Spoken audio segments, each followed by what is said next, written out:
what are we going to be talking about right now? We're going to be talking about competitive builds in the Division 2 to tackle on legendary missions, and even furthermore into the raids. These comp builds are going to be for newer players, experienced players, so on and so forth. It is all synergized, it is all easy to obtain, besides one or two items, and it is to help, yet again, newer players, experienced players, so on and so forth, to tackle legendaries in a timely manner. Now, if you've never done a legendary, and you want to tackle one, go for it. I will say they are very long processes when you do it the first time. My first time doing District Union Legendary, which is probably one of the easier ones, it took me and a couple of my friends probably like 3 hours. I am now at a point where if I run with some good people that all know the game and are all synergized, we can do that run in about 14, 15 minutes with 4 people. And we all have competitive builds, and we are just steamrolling through these missions, the highest skill missions you could do. If you do not have a competitive build and you're just throwing on something just to throw on something, you're not going to have a fun time. This is going to be a video that has 7 builds to it that you can take into Legendary. And with this team comp, this foundation, if you will, you can expand on it or narrow it down into a more precise and focusable, smooth operation with your group, or your trios, or your duos. So, before we get into this, I'm going to explain something for some newer players. And an explanation is going to be about something that we are going to synergize very well. It is called status. Status is going to play a huge key factor here to do passive damage and do crowd control. There are damaging statuses like fire, poison, and bleed, and there are crowd control ones which you can argue is fire as well. There are shock, there is concussion, disorientation, and blind.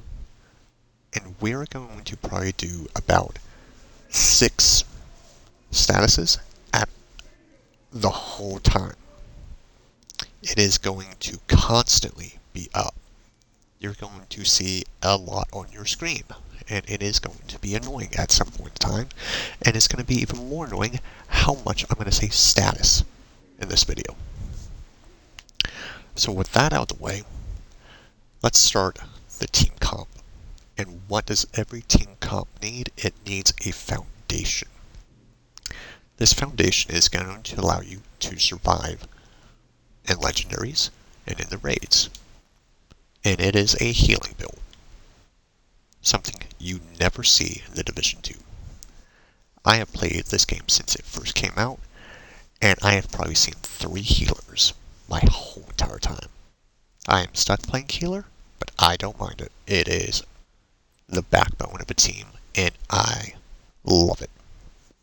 It is enjoyable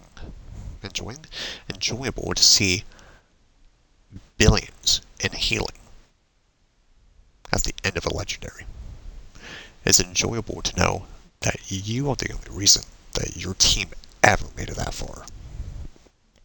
Is it enjoyable to see like that hour or 2 time played? No, it's not. But hey, it is what it is. Well, what is this? This is what I called only healing in Division 2. And that is not a lie. This is the only competitive healing in the Division 2. If you do not run this as a healer, you are not healing efficiently. You are healing and you are buffing your team. On the default, you have an increased weapon damage and skill damage by 15% while you're at full armor. You're always at full armor because when you're healing somebody, let's say with the drone, you are healing for 60% of the healing. And any ally within 5 meters is being killed with you. So you're constantly at full armor. You're constantly using this, having this talent active, being safeguard. While full armor, you have increased healing by 100%. Okay, so we see a little synergy here. We have a flat 15% buff of weapon and skill damage that is being increased to 25 due to the chest piece talent of the gear set. Now, it's kind of getting somewhere. 25% is nothing to be a snob about. 25% is insane at late game. That 25% is going to be 10% more to 35 because of the survivalist key skill tree. Let's go over here. Boop, boop, boop. Skill tree. You have fire grenades, which is a status. You have 15% outgoing healing. You have protection from elites. Armor kits. You have the access to the Mender Sequel Mine. And after from that, you have group members get 10% damage to targets with status effects. This is key. This is imperative. This is going to allow you to get 10% free damage at all times. With that, you are buffing your team with this one single build by 35%.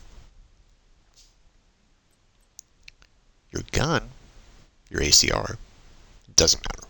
You're not going to use the thing, you just might as well trash it. This, though, is what you're going to primarily use the whole entire time. It's called the Scorpio Shotgun, and it does all of this. Essentially, shoot somebody once, they take poison damage. Shoot them 3 times, they get stunned with CC and disoriented. Shoot them 6 times, they get shocked and CC'd. You shoot them 7 times, your whole entire mag into them, they take 20% more damage. Yeah, now they take 20% more damage. So let's just say 35 buff damage that you give everybody, and a passive 20% extra damage. Let's just say that. One build for almost 55% extra damage. Just one build. Mind you, you can't do any DPS. You're really not going to be able to solo legendary with this build. It's just not going to happen. No matter what you do, no matter how hard you try, the probability of doing it is going to be hours upon hours of doing it. That's why you need a teammate or 2 to help you out with this. You are going to need more players than just yourself in this game to be efficient at it. And without the right builds and the right comps, the hurdles that you're going to have to overcome are going to be insurmountable. This is why I'm making this video, mostly because I'm tired of going into a legendary and having people with no builds and no comp whatsoever, and it's just selfish builds. If you have a selfish build on, you are not helping the team, and you're not even helping yourself. Okay, with that out of the way, let's discuss what we are healing with. We have the Mender Seeker Mine and the Drone. In my opinion, with this build, the only 2 you should run. Now, There are 5 instances of healing: Seeker Mine, Drone, Hive, Chem, and Trap. The Chem is the only one I would use over the Seeker Mine, and I say this, when it breaks, it is going to break on you. The AI in this game constantly breaks, and the Seeker Mine is the biggest one that breaks. It will either heal all your teammates up passively by itself, or it will be stuck in a wall doing nothing. When it's stuck in a wall doing nothing, get the Chem Launcher. Use that. It is A-OK. It's perfect. You gotta micromanage a little bit, but that's about it. The Drone, you stick it on your tank, or in the future here, and the next thing we're going to discuss, your DPS. And this will heal your tank or your DPS and allow them to sustain themselves. They can do whatever they want to and keep on going. And you are able to keep your team going. Now, there are 2 more healing objects that I believe could be good, could be great, and actually one could be excellent. But they need to be reworked. Here's the Trap and the Hive. The Hive, I know somebody here is going to argue with me, is the worst on healing. You look at that stats right over there, the refill speed, the charges, the range. It's for more of a stationary play. The Division 2 isn't necessarily a stationary play game anymore, but still can be. But you need to build around the Hive. And the Hive needs, in my opinion, the BTSU gloves, which pretty much gives you Hive skill haste. It's free haste. It's a notable difference. And it allows you to access Overcharge. Overcharge is only for really skill abilities. It varies from ability to ability, increasing the radius or the damage or the speed, or even making some objects invulnerable. And that is where the problem lies. The Hive will, and 9 times out of 10, will waste all of its charges either on its skills or on a player. I have had it sometimes do 1 or 2 charges onto a skill, or I've had it literally use all 32 charges into a skill and waste it. Now if you're doing that, you probably have a Chem Launcher. If you have a Chem Launcher, you now have to micromanage so much. You cannot waste all these shots. You have to wait till your Hive comes back. And that is the most daunting 20 seconds, I'll say, of trying to keep your team alive. Because once your team knows you have a healer, they always run out. They're always in bad positioning. They're always doing something to make your life a living fucking hell. And you having to micromanage 3 people across the map in 3 different spots with just a Chem Launcher and 8 shots, that's not happening. Someone's going to go down, your team goes down, and eventually you are the last one alive. And that's the run ruined. The one thing I would say that they should fix about the Hive, and would make it a contender, I still don't think it would be strong, dump the charges, dump the refill speed, base it off duration. Purely off duration of its radius. And allow it to constantly just charge out, heal your teammate, heal the skills, blah blah blah. Allow it to do that, almost like a Division 1, like healing med box. You will see more and more of hives being used. But as it stands right now, charges are broken, its function is broken, and it does not sustain a team. You will be constantly on cooldown every other 10 seconds. And then you have a 20-second cooldown of recharging. It's just not worth it. The trap, though, is very similar to the hive, but it shoots out 8 little traps, 8 little orbs that heal you for 1,000,000. Yeah, you're being fully healed up. Perfect. That's all it does. You have 8 traps on a 30-second cooldown. That's not sustaining anybody. The only way this could be good again is, yet again, if it is scaled off duration. If you had these 8 traps and they scale off your duration and last and have a lingering effect, I'm not saying heal me for 1,000,000 each time. I'm saying heal me for like 300,000 a second or something of that nature over like, let's say, a 30-second cooldown. Maybe even 40 seconds a minute, or maybe the whole entire minute 30 seconds. If you did that, this would be best in healing.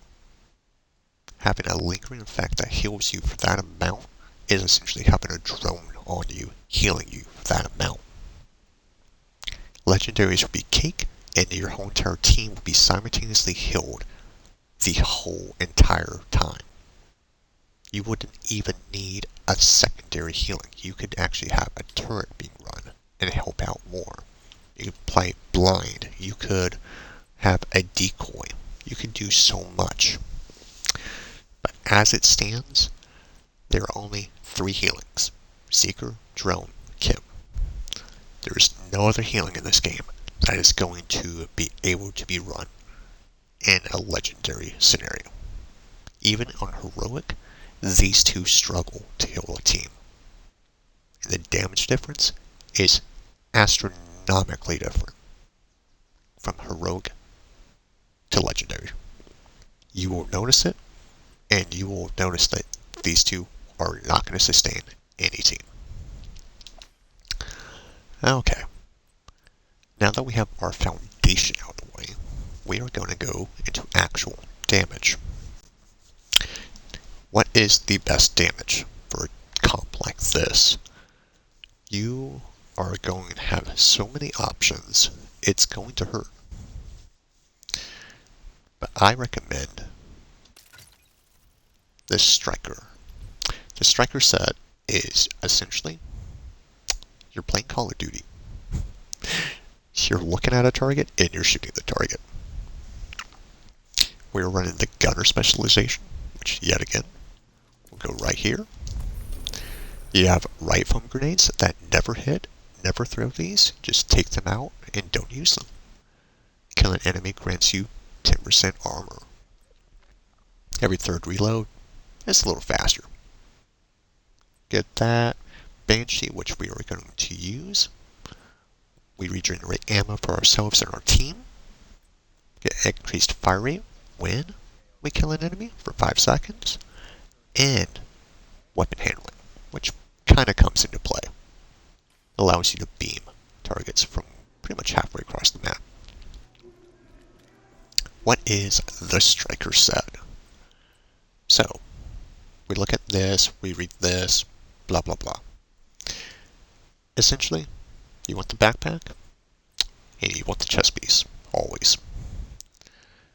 This will take the conversion rate from when you hit somebody, a bonus weapon damage of 0.65 is now up to 1%. Okay. We have the ability to have 100 stacks, so that's 100% damage at max stacks. With the chest piece, that goes up to 200. And if you're reading this, you're saying 3 stacks are lost per second between 100 and 200 stacks. And you're looking at this, if you're a veteran, you say, you don't have a primer. You don't have a rock and roll. You don't have anything to get those stacks up. You don't need it. You do not need a rock and roll. You do not need a shotgun to get this going.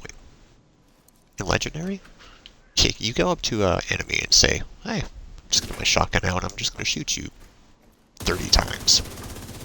It's not going to happen. This is all you need, is this one assault rifle. And it does incredible damage. And if you see, it does shock damage, which is what? A status. A status that stops them. And you see we do about 919,000 damage at max stacks, which took no time at all. This is as simple gets. The St. Elmo's, what do? You point, you click the trigger, you hit a target 100 times, you get shock rounds.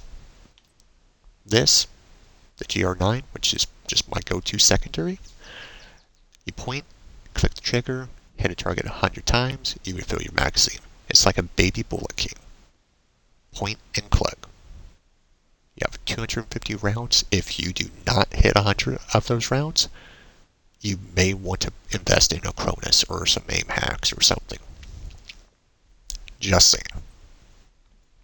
If you do not want to use the St. Elmo's, which I don't know why anybody would say that, because it's one of the best assault rifles in game, you can take off the glove, the Fenris glove, and you can put on the contractor's glove if you want to run LMG. And you can run the Bullet King, which has infinite ammo, essentially. It is the GR9, just its bigger brother.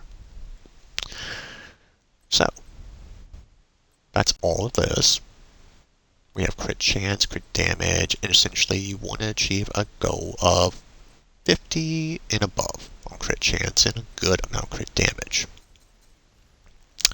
But you may be asking yourself, what's this thing on the bottom left that he has not talked about yet, and it looks a little funny, being the holster?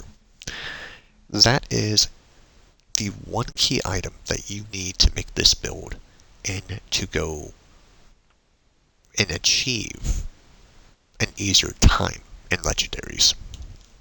This is called the Picaro's holster, and if you're looking at it, you are looking at it correctly. You're saying, why is there 15% weapon damage in the attributes? Well, the Picaro's holster is a named high-end item, and that is its niche. It has the 15% core weapon damage as an attribute, which allows you to get armor and or a skill point.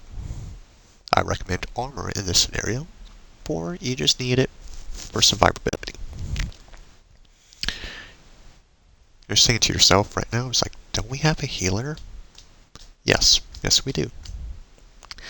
The healer is going to keep you alive, yes, whether you had this or not.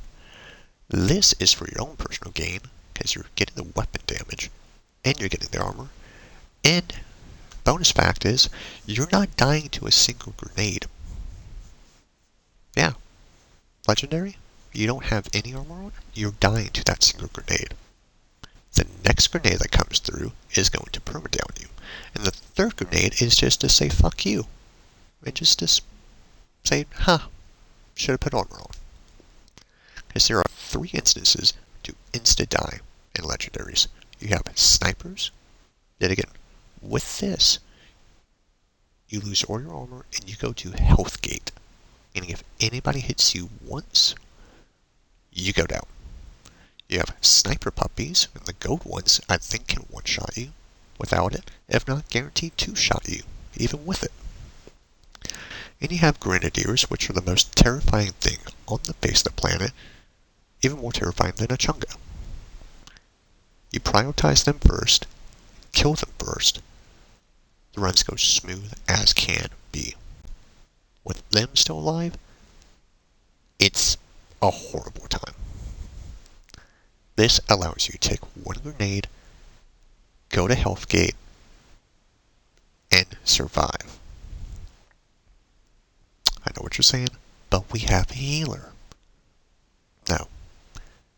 There isn't any healing in this game that is going to make you survive. It doesn't matter if we had that trap that heals you for 1,000,000, you only have 940,000 armor, 300,000 health. When I say you go down to Health Gate, they did 1.2 million damage to you. And it doesn't matter what healing you have, it does not heal your health. That next grenade that comes in is going to down you. And the third grenade that comes in is going to permakill you. Oh, but I see right down here, you have a Reviver Hive. Doesn't matter. Look at the health of that. 800,000. It's way less than our armor. It's going to be dropped instantaneously when we go down. What comes in after the second grenade, besides the third grenade, that will destroy your hive? You need to play smart in Legendaries. You cannot face tank everything. This is for, well, 1, your damage, and 2, your survivability, even with a healer. Now, don't get me wrong, the healer is going to sustain you through the whole entire match. You're going to be able to peek, and you're going to be able to peek comfortably with a healer focus healing you. That is what we want. You are the primary DPS with a stun. This is the Banshee, by the way. It concusses enemies. And it's more than enough time for you to beam someone down. This is the 2 staples of this build. And now we're going to go into the third build, and it's going to go by a little bit faster here, because I'm not going to be explaining so much of everything. This is called the Ongoing Directive set. And if you know, you know. This is called the Iron Lung. Iron Lung is pretty much like the St. Elmo's, except when you reach half your magazine, it makes fire rounds. And fire rounds is a form of what? Status. Status is going to stun this guy for a little bit while he's on fire, which is just free damage. Just free damage. Now, Ongoing Directive set. Pretty much it gives you status, reload speed, and the only thing we care about is when you kill a person with a status effect on, you get ammo that gives you bleed damage. Bleed rounds. That stacks with the fire from the Iron Lung and to give it bleed. So you're ticking with dots now. So if you see right here, and I go like this, kill that guy, I have bleed rounds now. If I continue shooting my gun, get that mark, I can get bleed and fire, and it's 2 ticks at the same time. Increasing my damage. This is a really good setup. It's really fair. And if you read this correctly, you give out a 20% buff to your allies in bleed rounds for half the mag. That's about 42, 43. That is crucial in some scenarios, because bleed rounds destroys puppies for whatever reason, or at least it used to back in the day. A puppy with bleed rounds is like shooting a level 1 enemy on Legendaries. It is insanely hysterical to see how fast a puppy will go down. This is not necessarily a crucial build, but look at it from this perspective. You have your plus 35% weapon and skill damage going on right here that's constantly being procced, and you have a plus 20% buff that you're giving to your friendlies. It is insane. Add 55% to this, and you're hitting on average 1.2 to 1.5 million a body shot. You are decimating anything in front of you in lightning fast speeds. Having these multiplicative additives constantly and active makes this build insane, makes this build insane, and it's going to make all the builds following this insane. it is going to start getting really stupid here. This is pretty much the whole entire build. You have the Banshee, which I showed off before. It is pretty much just a free stun. Boom. And you have the Defender drone. Just because you have to be up here shooting for so long to get this fire rounds going.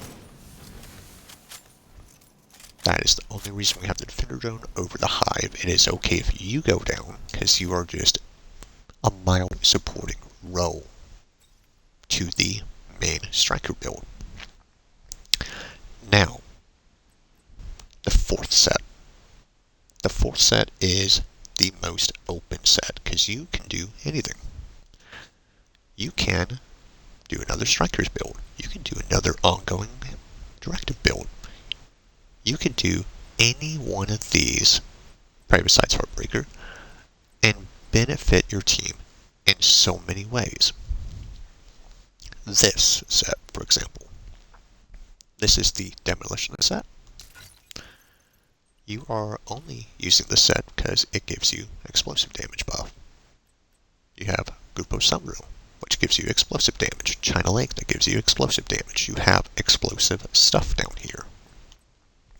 And you have the Hardwire set. Now, if you're looking at this, you know the set's not right. I thought I had a chest piece of Hardwired. I do not. Or even a holster. I do not, apparently. This item right here, the Ninja Bike Backpack, will take one item, let's say the Grupo Sombra, and give it the effects of its counterpart. Like, let's say I had two Grupo Sombras here, I would have the second tier unlocked. This pretty much allowed me to have one of the items and it goes to its second tier, which gives me explosive damage. So it takes whatever's in that set, the piece set, and pretty much gives you one more. So I would have to have 3 Hardwire sets to activate the 4th Hardwire. So, what you would want here, preferably, would be either a China Lake or a Grupo Sombra with Overwatch. Overwatch, pretty much you stand still or sit in cover for 10 seconds, then you give your teammates a buff of 12% weapon and skill damage. That's all it is. From that, if you're doing your math correctly, gets up to 65% plus the 5% that you get from this to make it 70%. And the 5% on a caveat is if they are out of cover.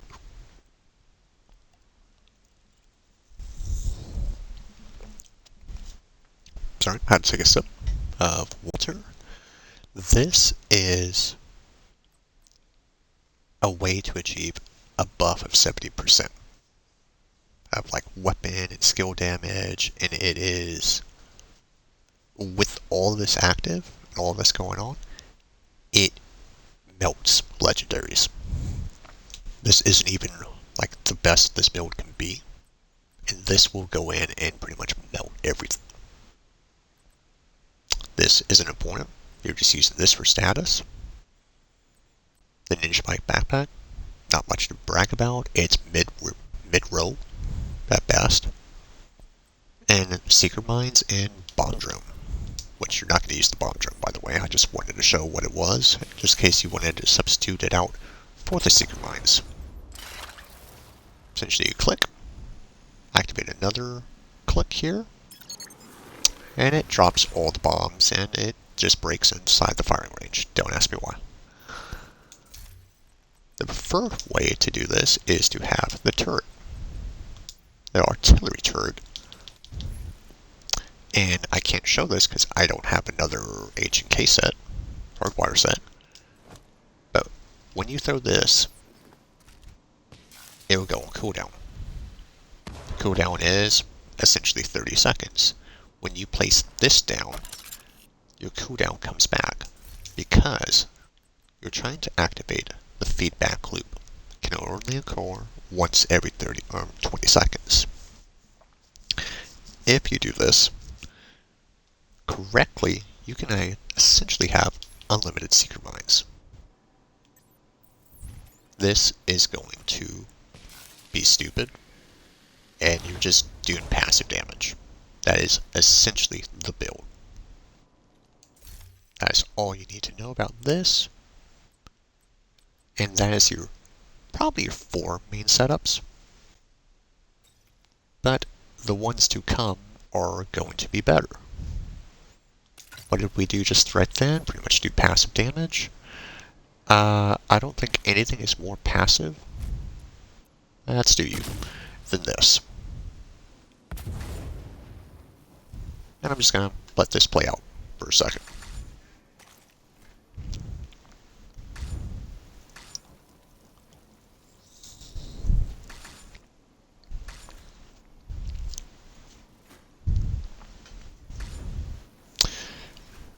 Still going.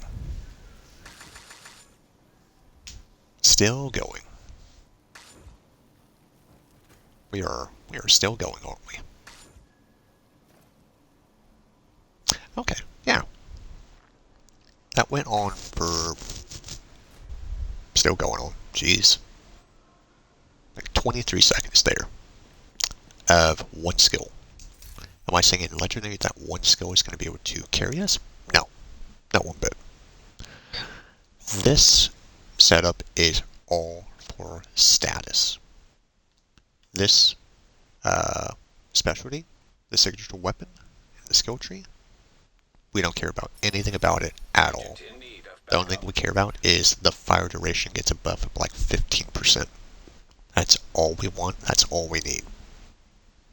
This is a key item you're going to want to have to make this work. This, if you have a concussion grenade equipped, which we do, you need it. It takes 50% of the damage and it spreads it out over 10 seconds. Does it necessarily read like that? Well, that's how it does. If you see right here, we're at 1.4 million, and we do the white number of passive damage over 10 seconds. 70,000 plus, or times 10 is 1.4 million. That is just how it works out. Don't ask me why, it just does. Here is everything here has status effects. Everything. The status effects determines how high your dot damage is. That damage over there, that's your dot damage. This is going to be imperative if you want to make this build work. The reason this build works is because your status effects now spread. Not within a 10 meter, doesn't refresh at 50%, but if you have the backpack, or I'm sorry, the chest piece, it is now 15 meters into a 75% refresh rate. That's why these skills keep on going and keep on hurting, which I believe, well, I thought they would be on. It's why this just goes.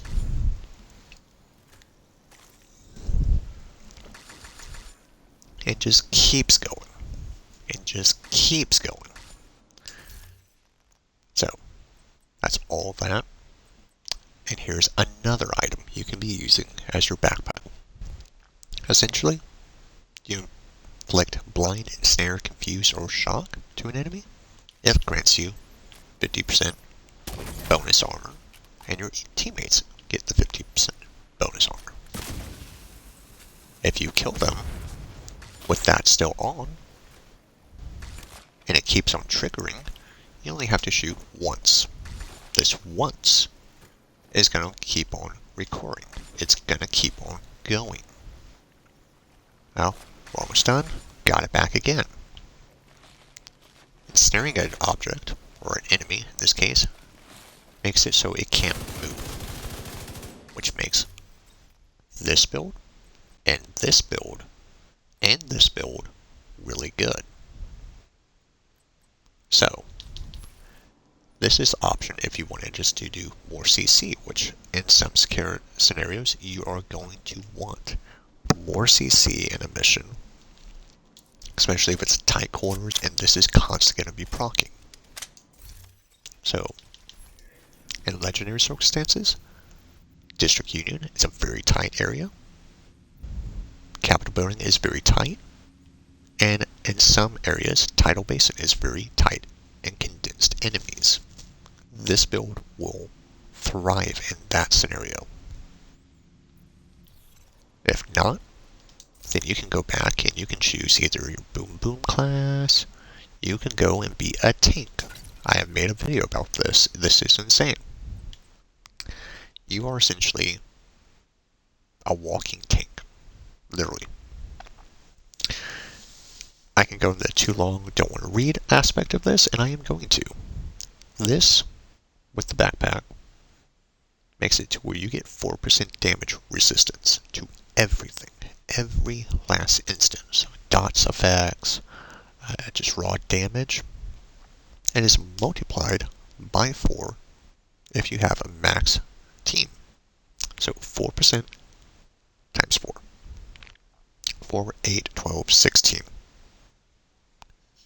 You have one person looking at you, one enemy, that's 16% damage resistance. You have 2, that's 32. 4, that's 64%. Any point in time, there are always going to be 4 enemies looking right at you. This build, with the Catharsis Mask, you can self-sustain yourself with 2, 3, possibly even 4 Chungas looking at you. You do not need the point man, but it is just better to have it than not to have it, because you give your teammates bonus armor for 20 seconds. 50% of that for 20 seconds. That's 1 point, let's just say 1.1, just because it sounds better. Million armor every 25 seconds. You're helping out your healer, you're being a bro, everybody's looking at you, you can get more damage, because if you come back up here, if you are closer to a target with the Firewall signature weapon, I believe it's 10%. Could be very wrong here. Yeah, it's just 10% damage. But they have to be 10 meters away from you, which you can do effortlessly with this build, because you can self-sustain and not have any trouble. Okay, that is this build. I told you these things were going to go by faster, and I was not lying. And this is the last one. I had a thought about this last night. This build synergizes with grenades because of the collector chest piece. It gives you 3+ grenades, blast radius, damage, and plus damage to everybody that's caught in the explosion.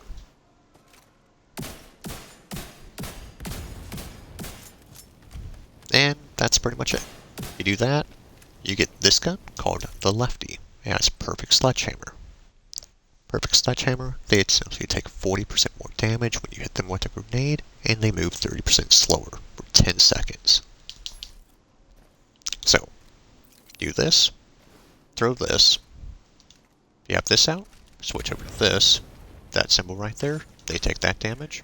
Come back to this, shoot them 7 times, and a legendary, they would not die to this, but they are now, and count with me, 20%. Plus 40 is 60%. Plus 15 is 75% damage that they take more of. So the amount of buffs that we have, we can now get more buffs, which make the enemies who died really quickly with just our single buffs are now taking the exact same amount through this set. You are essentially not going to kill anything. You are essentially just on grenade duty. You are essentially just doing this, switching this, doing that, and shooting this. That is all you are doing. The tick damage isn't bad, but what are we also doing? We are spreading statuses. All of these builds have had a key format, and it is statuses. Achieving a good flow of statuses and achieving it efficiently and effortlessly will make your team thrive in legendary missions, in the raids, and whatever content Division 2 brings out. Having this, and having all these builds under your disposal, and having them synergize correctly is what you're going to want to have and achieve. Now, I'm not saying these are the end-all, be-all builds. I'm just saying these are easy builds to achieve, that you do not need exactly 100% of the build. You just need a clear understanding of it and to know what to do with it. So let's recap really quickly, because my voice is dying for whatever reason. Healer. Put your drone on the DPS. They're going to love you. DPS. Peek over the corner while being killed, and try not to get sniped in the head and take a grenade. Shoot everything that moves, do millions of damage. This guy, same thing, just be more careful. This guy, lob shit and blow up shit. This person, just set everything on fire and keep them all still, and spread all the statuses you want. This, just stand right in front of the chunkas, they don't care. And this, throw grenades, shoot them with a shotgun. There's technically 8th, but it's selfish, and I use this for farming. Doesn't really count in this scenario. So this is just 7 good, great staple builds that are going to allow you to take on legendaries and to thrive through them. Take these builds, try them out, do any legendary you want. Capital Building, District Union, Tidal Basin, Roosevelt, Manning National Zoo here. Do them, run it with your team, your comp, your duo, trio, whatever. Take it and run with it. This is going to be 7 of the easiest builds you could ever want to achieve in this game that are going to carry you through all content. So, give them a shot, try it out. Thank you for watching this very long video that my voice just died to at the end. I am so sorry. Have a good, wonderful day, and I will hopefully make more videos in the future.